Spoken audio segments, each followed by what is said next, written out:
here.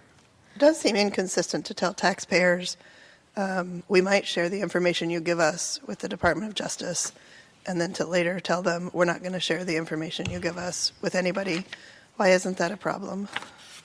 Your Honor, it might be confusing to have both Publication 1 and Publication 609, which both tell the taxpayer that their information is going to be kept private, but also tell the taxpayer that their information could be shared with the Department of Justice. But Publication 1 clearly states, except as authorized by law.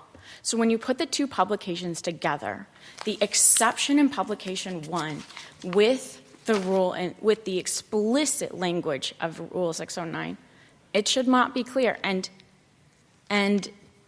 additionally, there was no affirmative misrepresentation. So, I think that that's correct, and I've looked at both of those documents, and the argument you're making makes sense to me. But in the record, and what your friend across the aisle relies on, is some interview notes where it purports to describe what is discussed, and particularly what rights were advised to the Belands.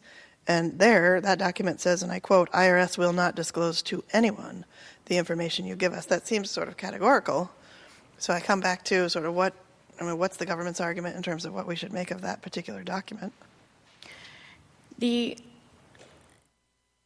the same vein that, your documents are private, it was also, 609 was discussed, and that says clearly that documents may be shared in the course of law. And, Your Honors, there was no explicit mention of whether or not documents would be shared to criminal or not, except for in 609 when it says they can.